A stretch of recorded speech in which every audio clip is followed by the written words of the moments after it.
Okay, hello everyone. Thank you for coming to our presentation today. We're very excited to speak with you. Michelle and I are the graduate students on the two projects that we're going to be talking about today, though you are largely going to get to hear from our undergraduate students who have been on the projects.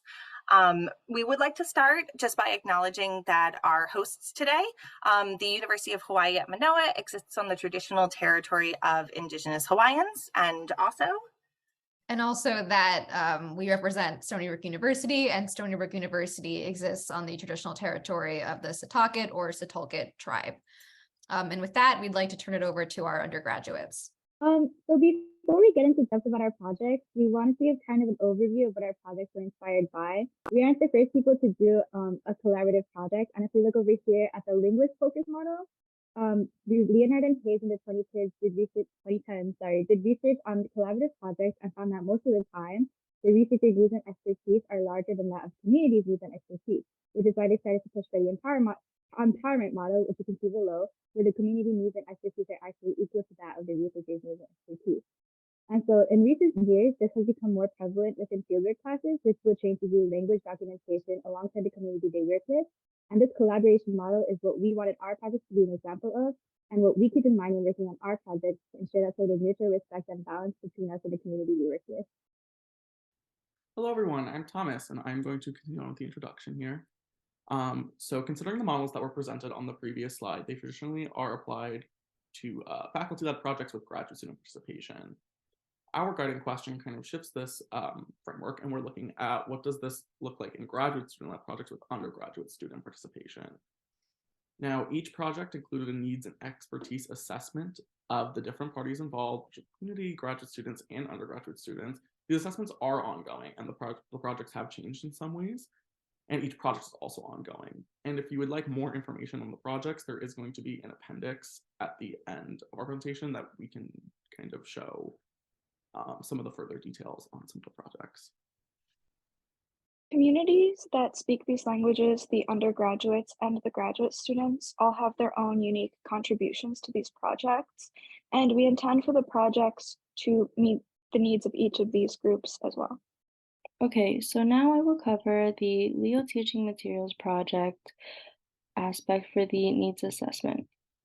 Starting with the community needs, they need assistance in developing usable language resources. With the data that was collected, it's important to have a way to make this both accessible and therefore usable. This then leads to an increased interest in the Lio language itself. Next are the graduate students' needs. They collaborate with the community and have a deep interest in various linguistic subfields, which then allow them to work on Lio. Additionally, this project has led to their experience leading a research lab. Last but not least are the undergraduate students. Through this project, they are able to gain hands-on experience with linguistic research as well as developing pedagogical materials. They also have the opportunity and experience of collaboration and presenting publicly. The Algonquin Library Revitalization Project, ALRP Library Catalog, the ALRP Library Cataloging Project had needs for the community, graduate students, and undergraduate students. The community needed usable resources for language reconstruction and the identification and preservation of collection items. Also, the ultimate goal of this library is to create greater access to cultural resources through a library at the university and a catalog available online.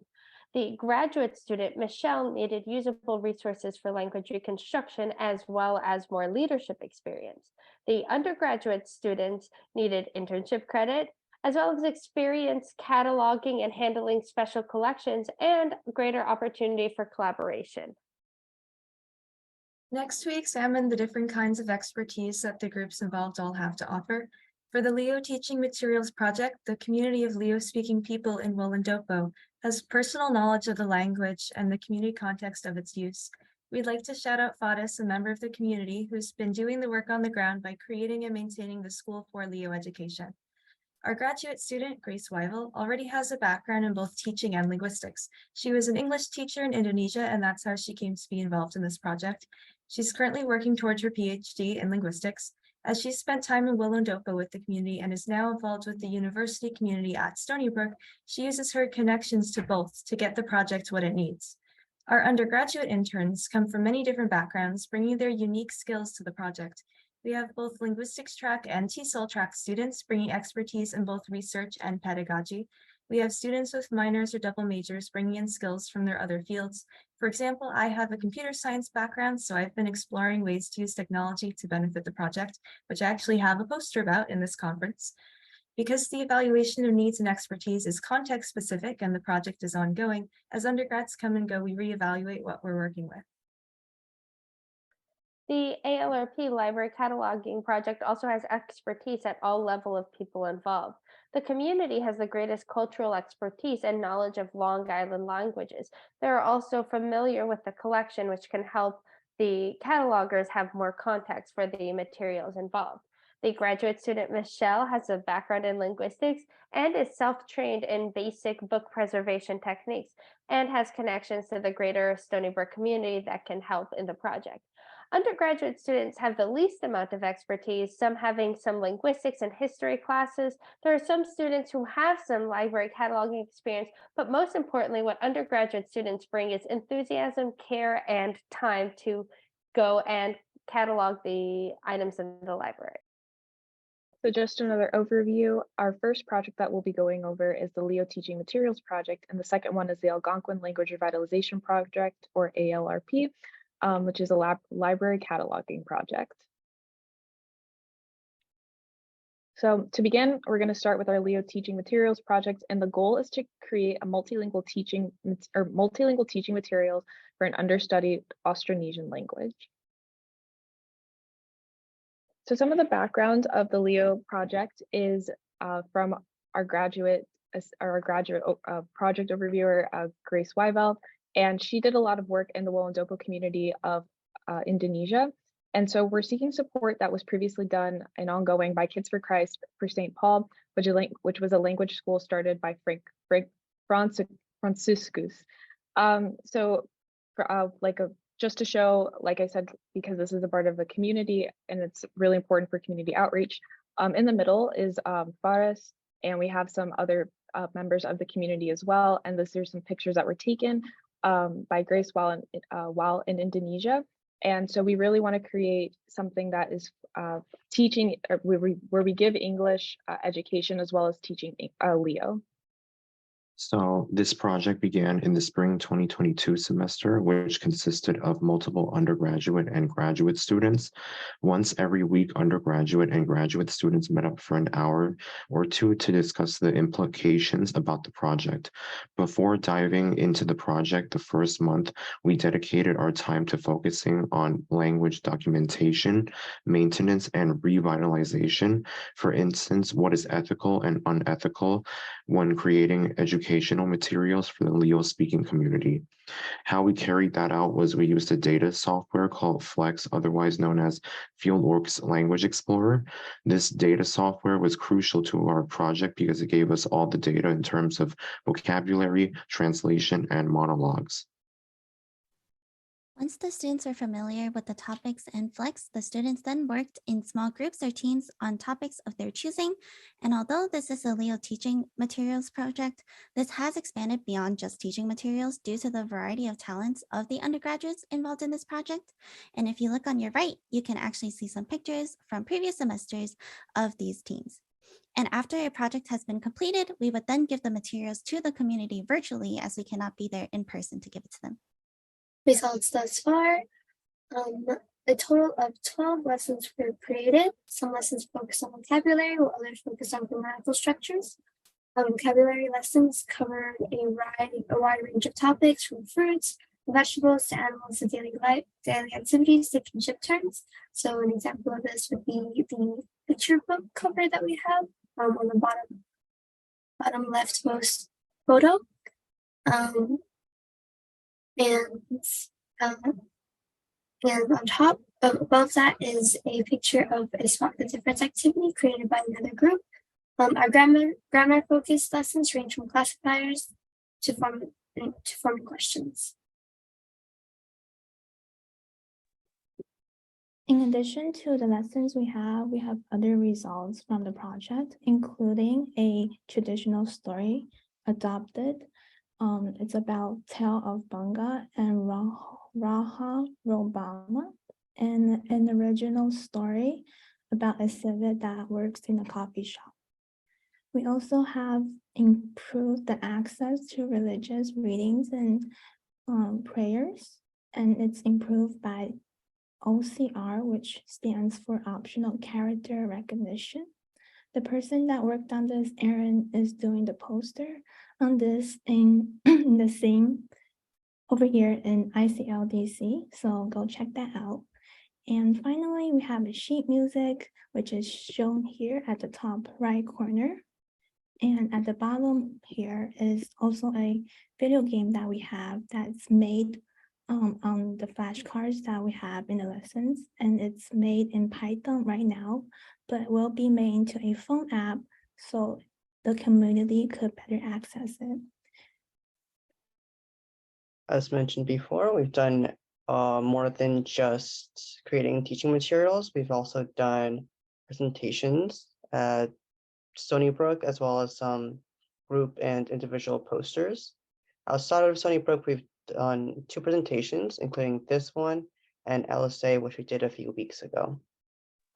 We also have a variety of spin-off research projects that have branched out from this main revitalization project.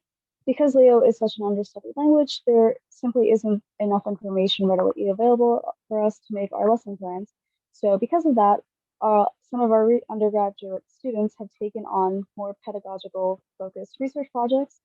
And so we have Brielle, who's working on tense and aspect, Thomas, who's working on serial verbs, Arwen working on kinship terminology, Ammara, that's me, working on classifiers, Kai working on critics, and Erica working on loanwords. So let's talk about the Algonquian Language Revitalization Project and how the library cataloging project came to be. So this library is part of a larger reclamation project led by the ALRP in partnership with Stony Brook University.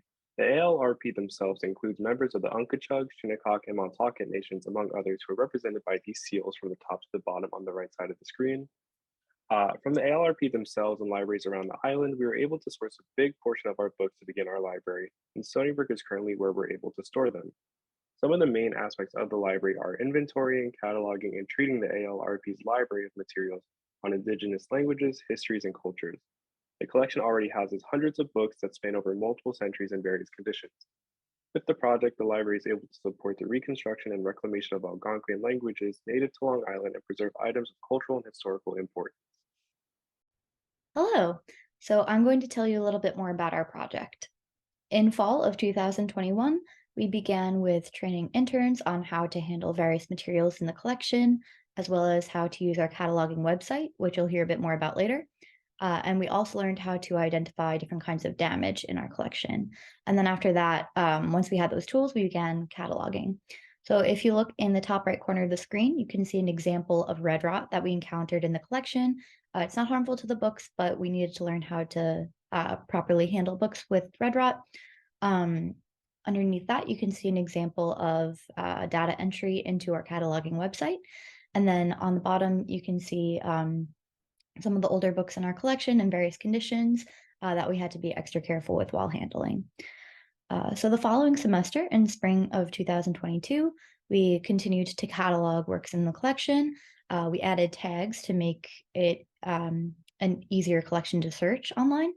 And we also learned how to treat unhealthy items. And you'll see a photo of that later in the slides. And then next semester, for fall of 2022, we continued to catalog.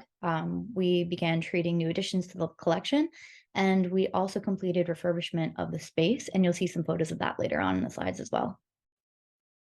So far, we have been able to create an online catalog that is both accessible and searchable, as it's free and requires no additional account to access. This was one of our main goals and is available both for community members and for academic purposes. The QR code here links to the catalog we've created. We have cataloged 1,338 items ranging from books, historical manuscripts, academic journals, and personal documents. We treat the more delicate books and pages to preserve their physical state, but By also cataloging these items into an accessible format, we help preserve their information and data permanently online. We've also, in our experience cataloging, found different materials that would be useful to the reconstruction of the Long Island indigenous languages we are working with, which we will hopefully be able to turn into class material to further the expertise and amount of community speakers. We also, as mentioned before, have had a complete refurbishment of the space, it makes it prettier and a safer environment for our books, and also makes it more accessible for when we do open this library up as a functional library. And along with having an invited presentation at Stony Brook, we have had 2 presentations at international conferences, including LSA earlier this month and this one ICLDC. And that brings us to the end of our presentation. To sum up, the lesson we've learned from this is the age-old adage, it takes a whole village. By prioritizing everybody's needs and valuing everybody's skills, we are able to create a better, more ethical project that delivers on our goals. The communities we work with get the resources that they have asked for in an ethical manner that serves their needs while being able to provide their own expertise on their own language. Graduate students further their own education and opportunities networking, and us undergraduate students get vital experience in research and presentation that we wouldn't have had otherwise. To conclude, we'd like to give some special thanks. The Lio Teaching Materials Project would like to thank the Wollondopo community whose knowledge of their language is invaluable to us, the documentation team in Indonesia, the linguistics department of Stony Brook University, the linguistic fieldwork and documentation training in Indonesia program, and the Center for Inclusive Education. The Library Cataloging Project would like to thank community advisors Lisbeth Gonzalez, Tina Tarrant, Harry Wallace, the ALRP, the previous volunteer Athena Jacob, the Linguistics Department at Stony Brook University, the Huntington Free Library and Reading Room, the Stony Brook University librarians, as well as all of the new interns as of spring 2023. And most of all, thank you all for listening to us speak. So thank you so much. And we look forward to hearing any questions that you might have.